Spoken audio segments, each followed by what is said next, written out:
ñu ngi leen di nuyu di leen jaajëfal yéen ñi sur chaîne bii di Xalaat TV ñu leen di dalal ci seen jàngatu bés bi.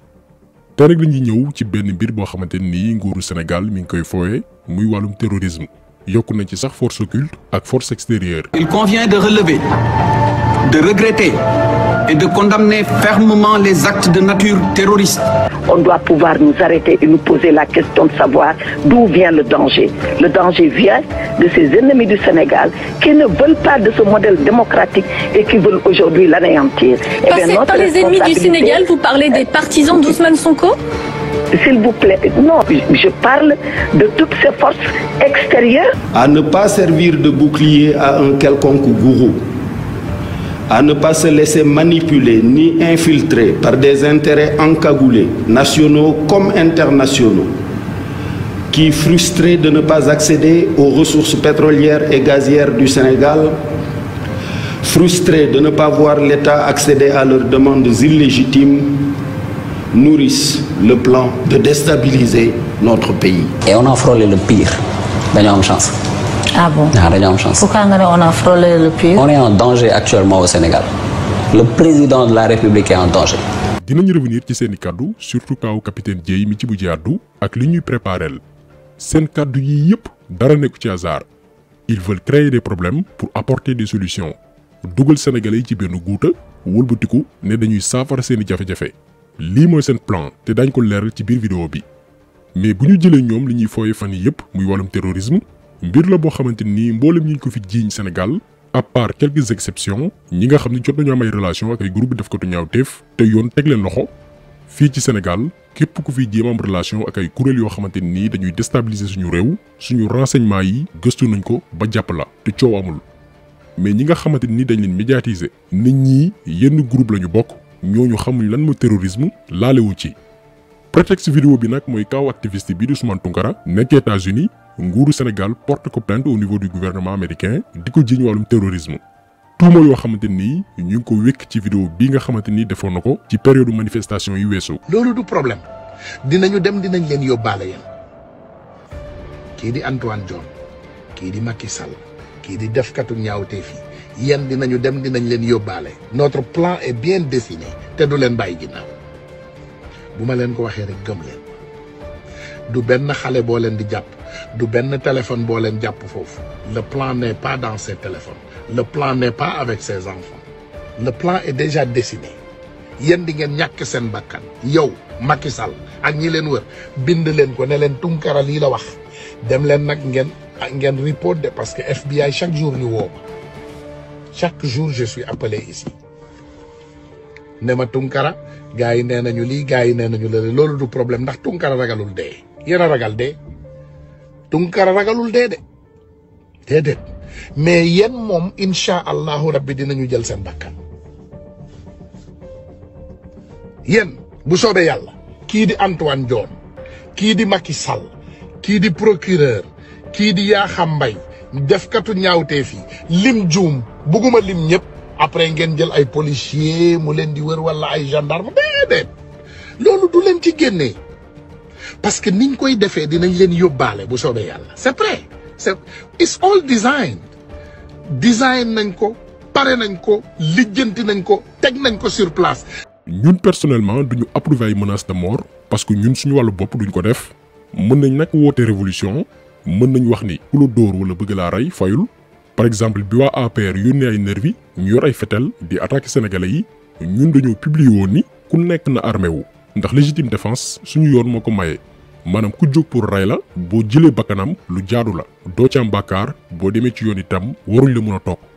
mais dafa am li ñu jaaxal ci kaw Tounkara bi mooy ñu bare ngi ñaawlu ay kàddoom menace de mort yi mu def jàpp leen bu baax a baax menace de mort képp ku ñu menacé de mort nag am nga droit porter plainte nguur Sénégal bu ñu seetloo ni dañ leen menacé mën nañu saisir réew bi nga xamante ni ki leen menacé fa la nekk mais nguuru Sénégal nañuy wax dëgg nañu taqal nit ki la yemook la mu def bu ñuy constituer seen dossier nañu wax ni diw lii la def mais pas di inventer di créer di sos noonu la ñu def ci dossier Tounkara bi tuumaal ko ne terroriste la dafay financer ay groupe yoo xamante ni ñi ngi fii Sénégal te loolu amul te ñoom tàmm nañ mbir yu nu mel temps yële ci ginnaaw maître Clédor Ly mi ngi ko doon ñaawlu ci kaw Assane Diouf ci tuuma ñu tegoon ci kawam. mu mujjee moom moo di kat dañoo décider daan Assane daan boo xam ne kat la mu def méngoowul ak lañ koy topp dañoo jël maanaam dañoo jalgati yoon rien que pour mën ko yóbbu kaso avocat yi du ñu mën a wax procureur mooy buur procureur mooy bumme procureur lu mu wax juge bi sax amul sañ-sañ wax ci. tey jii bu am bu fekkoon ne que juge bi bëgg na génnee Assane su avocat yi dindee bu procureur ne juge bi d'accord ma ci yoon dafa ne juge bu mu tontu kon juge bi fi mu ne moom ci boppam jaamu procureur lay nekk ci anam yooyu la ñu jaarale dossier li Assane def ñu ngi koy ñaawlu xam nañ ne que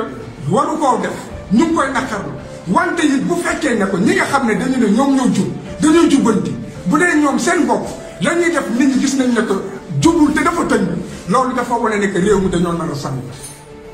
nañu toppee Assane la mu def nañ ko jàppee la mu def su leen neexee wante nañu topp ay droit te it bu ñu foowee réew mi ñu ngi foowee réew mi ah nii ñuy def Assane ñun ñëpp dinañ ci jaar nii ñuy def pour am ñu leen di def ñoo xam ne que xëy dafa am ñu bëgg mu neex leen bu ëllëgee ñi koy def ñoom ñoo leen fay jaaral li dañoo war a dàkkal leen li dafa war a dàkk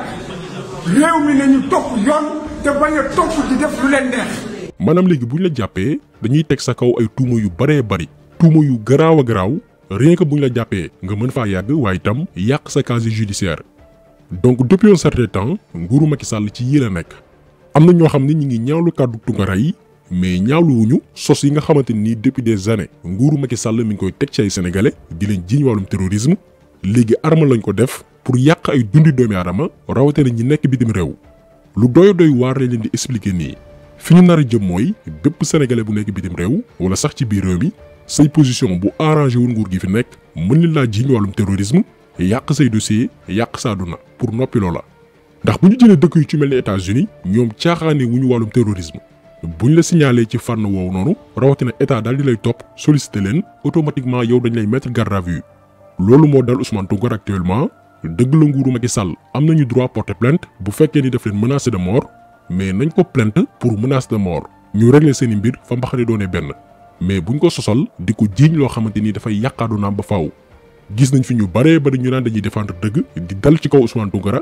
mais dëgg kenn du ko défendre ci ay sos ñun amaana bu état bu Sénégal porté woon plainte contre Tounkara pour menace de mort dong mën nañ ci mandu ba ci kanam ba ñu régler seen i mbir mais la ñu déclaré ci dossier ba amul te loolu tàmm nañ ko Imam Ndaw wàllum terrorisme lañ ko jiiñ tëj ko ay ati at xëy bés setal ko ba mu set wecc Assane Diouf moom itam noonu lañ ko def tuumal ko wàllum terrorisme ngir mën ko delloo ci Sénégal Sayer Kébé xale bu ndaw newoon lycée ñu bëggoon yàqaadunaam ci benn commentaire Facebook bi ñu defoon ne dafay wax lu nduroog wàllum terrorisme donc mbir yi moom Macky Sall daf ko yàgg exploité pour yàq ay sénégalais bomba retardement la boo xamante ni nag kenn ci ñun mun nga cee bañ a mucc moo tax ñuy alerter tey ci fan la ñu nar a jëm ak lan la ñuy préparel ndax sortie yi mujj yi nga xam ni Aïssata Tall Sall def na ko ak Antoine Diome ba ci capitaine Dièye mii mujjee wax du hasard gars yi dañoo am seen campagne de communication bien définie moom la ñu nekk di dérouler.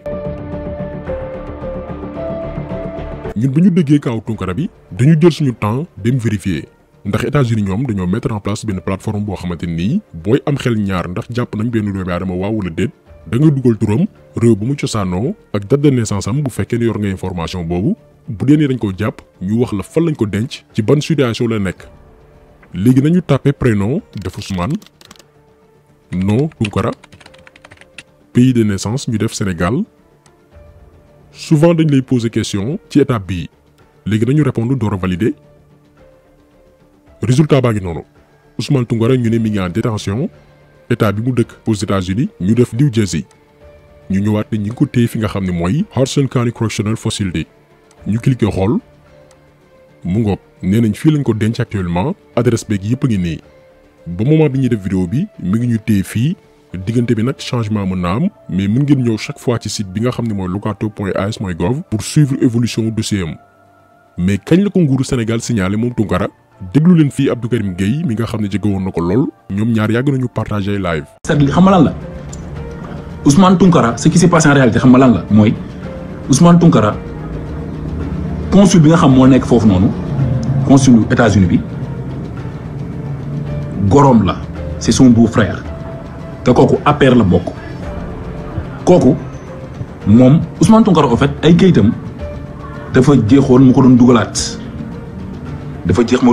entre temps bi ñu koy dugalaat ci la consul bi gis ni ci la consul bi profité ci brèche boobu noonu en tant que membre APR ci loolu la profité dem dugal ko gaaw ñu daal di dugal plainte bi njëkkante FBI téye ko bi ñu ko téyee ñu gis ni kayitam dafa jeex après ci lañ ko jàpp yóbbu ko jox ko gaaw immigration Ousmane Tounkara mi ngi ci loxo yoon loolu la consul bi def consul bi nag moom jabaru Ousmane Tounkara ñoo bokk benn deret c'est le frère maanaam beau frère Ousmane Tounkara la léegi ñoom dafa xam lépp lu mu demee xam soo ay kayitam nu muy doxee moment bi kayit bi jeex soo ay dugal ko pour renouveler ay papiers ci la utiliser brèche boobu noonu daal di ñu profiter dugal plainte bi. ñun xeetu jëfin yi la ñu mënul nangu maanaam utiliser sa nguur juste pour yàq ay doomi aadama lii la Macky Sall di def actuellement nit ki loo ko bañ waroo koo yéene torox waroo koo yéene mu xëy ñàkk liggéey waroo ko yéene itam séparer ko ak njabootam.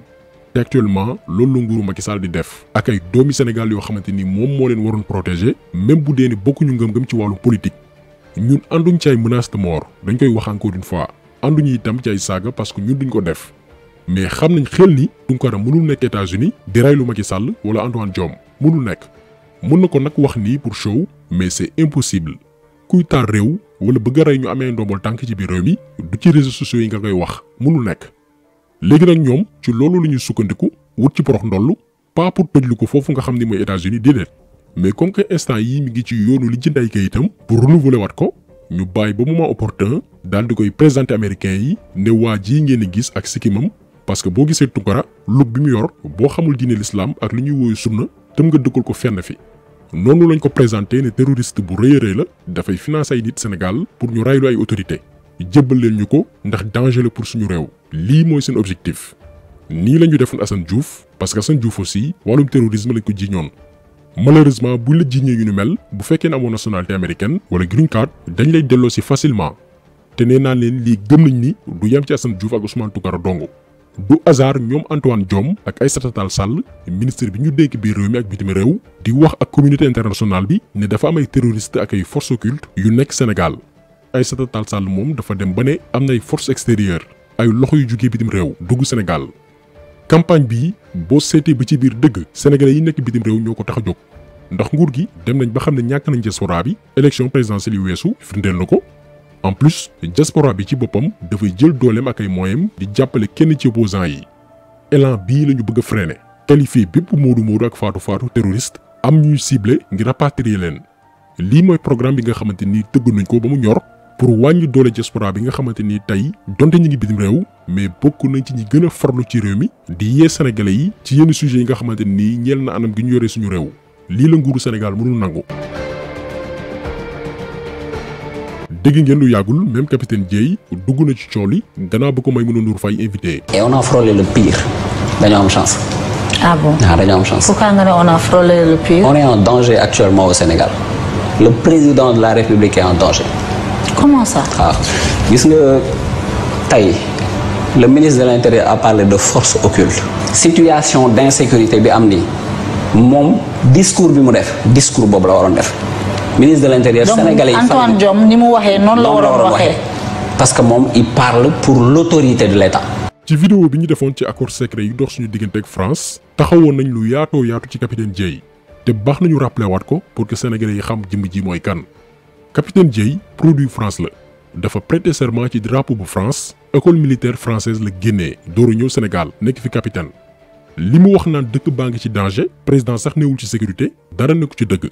te bu ñu tombé ci piège boobu noonu ndax réew Mali suñu dëkkandoo noonu la ñu tombé ci piège yu France jàpp leen di bépp dëkk boo xamante ni France mi ngi sentir que ni seeni intérêt ñu koy menacé daal dinañ fay installer benn situation de chaos te tey bu ñu xoolee Sénégal tendance bi loolu moo nekk di am dafa am benn génération bu bees boo xamante ni dañ ne ñoom exploitation bi dafa doy France doy na ci opposition bi aussi même discours bi ngay dégg léegi bu ñu naree dem élection présidentielle jàpp leen bu baax a baax. mu leer waa France que ni nguuru Macky Sall dafay nërmeelu mu xool ci opposition bi amul candidat bu dëgër ñu def ay sondage recueillir opinion sénégalais yi ba am ci lu wóor a wóor gis ne liy xeeñ neexul France dina déclencher mercenaires yi nekk ci biir réew mi ndax am nañ ko ay mercenaires ba dëkk bi instable du nekk ci jàmm bu France amul candidat ci élection présidentielle 2024 yi boo sàgganee du am. Calcul de lecture, de projection et de programmation des événements. Mais man li may wax ni du question de ay ñaan wala ay sarax, c'est des calculs yoo xam ne c'est scientifique et ça trompe pas. Donc d'ici à 2024 dëkk bi day jaxasoo. li ñu bëgg mooy créer fi benn instabilité boo xamante ni ñoom ñoo koy sooke. boo demee tey Mali groupe terroriste yi ngay dégg yépp France mi ngi ci biir ñoom ñoo créé kaw ba noppi ci biir réew ma indi seeni soldats naan dañ leen di sauver mi ngi mel ne nga taal daay ba noppi indi say ndox naan da ngay fay. jeu d'hypocrisie bii la France yàgg def ak suñu réew yi pays francophone bu tàkk biir Afrique loxoy France mi ngi ci biir loolu la ñuy préparer actuellement ñun Sénégal moo tax il faut que ñu pare tey la ñu war a gën a booloo ñun sénégalais yi Macky Sall noonu Sénégal la te pare na pour taar réew mi ànd ceeg France bu fekkee ni dafa nar a ñàkk nguur gi.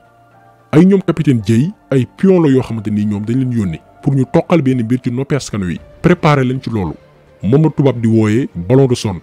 ballon de sonde boo ko déggee mooy préparer benn événement bu nar a ñëw un événement malheureux yónni say ndaw ay mercenaires ci ay plateau télévision ñu mel ni kuy artu buñ ci noppee nag xool lan mooy nekk réaction sénégalais yi. bu ngeen xoolee émission bi capitaine Dièye defoon c'est un peu sensationnel dañ doon chercher li nga xam ne mooy sensibilité sénégalais yi génne na fa ay rongoñ artificielle di lewetali bët lii lépp campagne la. capitaine Dièye Aïssata Tall Sall Antoine Diome Idrissa Seck dañ leen yabal wax loo leen mais jàpp leen ni mbiru terrorisme yi ngeen di dégg fan yii yëpp wala force occulte ak mbootaay def ko tu ñaawtee fii fu mu amee Sénégal loxoy France génnu ci lii seen programme la bu Sénégal tàkkee ñooma ins bi dañuy préparer. la preuve capitaine Dièye li mu wax nii buñ ko yónniwul woon avant émission bi di jeex wala bu jeexee waa DIC ñu ngi koy xaar pour jël si ko di ko laaj li mu wax fan la ko teg fan nga jëlee information yu sensible yi. force obscure yooyu mais dañoo dugg si fii c'est pas une blague. mais fu ñu jógee. exactement dafa am lu ñuy wax la typologie des pays ñooñu bu ñuy opérer nit ñuy duggee Sénégal nit ñuy duggee Mali nit ñuy duggee Mauritanie du bokk ñooñu ñi ngi fii Sénégal di dund ak ñun dugg nañ fi. observer suñu dëkk nu mu bindoo socialement ak religieusement seen rapport yu bëri boo ko liree dañ naan Sénégal boo fi duggee boo yeewoo fajar jumaa yi ngay dégg soo demee ba ngoon avant ngay tëdd jumaa yi ngay dégg donc religieusement ils sont soudés socialement ils ont une bonne structuration waaw léegi nag dafa am beneen forme d'infiltration bu ñuy jël. mais dara du ko ci fekk parce que dañ ko yónni ci marionnette yi la bokk. donc il faut que mu leer actuellement amul benn sénégalais lambda wala groupe sénégalais yu organisé wu pour taal réew mi képp kuy jéem loolu service de renseignement yi jàpp nañ la en quelques jours bu amee terroriste yu bëgg a déstabiliser Sénégal mi ngi ci biir nguur gi parce que ñoom ñooy rey ay doomi aadama rey nañ fi lu ëpp fukki doomi aadama te ba tey dañoo lànk ne duñ ci def ay investigation xam ñan ñoo leen rey te xam ko lu yomb la ñoom ñoo fay seeni nervi héberger leen jox leen ay armes fan yi Barthélémy Diaz joxe na information yu wóor a wóor ne même Aminata Mbengue Ndiaye dafa recruter woon ay nervi héberger leen fi nga xam ne mooy maison du parti socialiste bi nekk Colobane jox leen ay armes di leen ravitailler mooy ñii ngeen di seen bande yi lan moo tax wóoruñu leen jàpp leen ñii ñooy terroristes yu mag yi te malheureusement nguur moo leen gemb ñoom Guy Marius Sagna la ñuy jàpp ay Assane Diouf Clédor Sène Birame Souleye Diop Abass Fall ak yeneen jeunes yi nga xamante ni ñoom dañ doon manifester mais loolu doyu leen dañu ne léegi képp ku nekk bitim réew daañu la tuumaan ne da ngay financer ay activités terroristes Sénégal ngir mën laa yàq définitivement politique bu salte bii la Macky Sall di def actuellement ànd ceeg ñoo xamante nii gëmuñ dara amuñ conviction politique nguuru ak xaalis moo leen fi bàyyi ba tey seen carrière politique dafa jeex bu yàgg-yàgg mënatuñ fi yóotu ndombal tànk parce que sénégalais yi gëmatuñ leen mais nee nañ dañuy profité balaa ñuy dee ci mbir yi ñoo téye Sénégal en otage te xeex leen dafa bokk ci jaamu yàlla. kon taxaw seetlu bi tey loolu la woon ñu ngi leen di gërëm di leen jaajëfal di leen di daje incha allah beneen yoon ci beneen jàngat jaa ngeen jëf.